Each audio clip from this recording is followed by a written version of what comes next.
Hello, അമ്മ എന്നപ്പോൾ ഒരാളെ പറ്റി പറയുകയാണെങ്കിൽ കുറേ ഉണ്ടാവുമല്ലേ എല്ലാവർക്കും പറയാൻ. എനിക്കുണ്ട് കേട്ടോ കുറച്ച് പറയാം. എന്താണെന്നല്ലേ, പല ആളുകളും അമ്മയുടെ വാല്യൂ മനസ്സിലാക്കിയിട്ടുണ്ടാവുക പല പല സിറ്റുവേഷനിലായിരിക്കും. എനിക്ക് മനസ്സിലായത് ഞാൻ കല്യാണം കഴിഞ്ഞ് വന്നപ്പോഴാണ് കേട്ടോ. അത് വിചാരിച്ച് കല്യാണം കഴിഞ്ഞ് വന്ന വീട്ടിൽ എനിക്ക് ബുദ്ധിമുട്ടാണെന്നല്ല ഞാൻ ഉദ്ദേശിച്ചത്. ഇത്രയ്ക്ക് ചീത്ത പറഞ്ഞാലും ഇത്രയൊക്കെ സ്നേഹിച്ചാലും മതി വരാത്ത ഒരാളെ ഈ ലോകത്തുണ്ടാവുള്ളൂ. അത് നമ്മുടെ അമ്മയായിരിക്കും അല്ലേ. അമ്മയില്ലാത്ത ഈ ഒരു ലോകത്തിനെ പറ്റി നമുക്ക് ചിന്തിക്കാൻ പോലും കഴിയില്ല. ഞാൻ പലരും പറയുന്നത് കേട്ടിട്ടുണ്ട്, അമ്മ ഉള്ള ഈ ഒരു ലോകം അത് സ്വർഗം തന്നെയാണെന്ന്. സത്യമാണ് കേട്ടോ അത്. കല്യാണം കഴിഞ്ഞ സ്ത്രീകൾ പലരും അവരുടെ വീട്ടിൽ പോയി നിൽക്കാനുള്ള ഒരൊറ്റ റീസൺ അത് അമ്മയായിരിക്കും. കാരണം അവിടെ പോയ കുറേ നേരം ഉറങ്ങാനും ഇഷ്ടമുള്ള ഭക്ഷണമൊക്കെ ഉണ്ടാക്കി തരാനും തല്ലുകൂടാനും ഒക്കെ ആ പോരാളിയായിരിക്കും. ഞാനൊരു അമ്മയായി തുടങ്ങിയതിന് പിന്നെയാണ് അമ്മയുടെ സ്ട്രഗിൾസൊക്കെ മനസ്സിലാക്കി തുടങ്ങിയത്.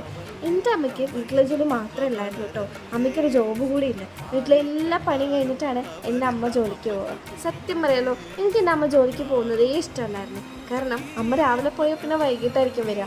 പണ്ടൊക്കെ സ്കൂളിൽ വിട്ട് വന്നാൽ അമ്മ ഇല്ലാതായ ഭയങ്കര സങ്കടമായിരിക്കും.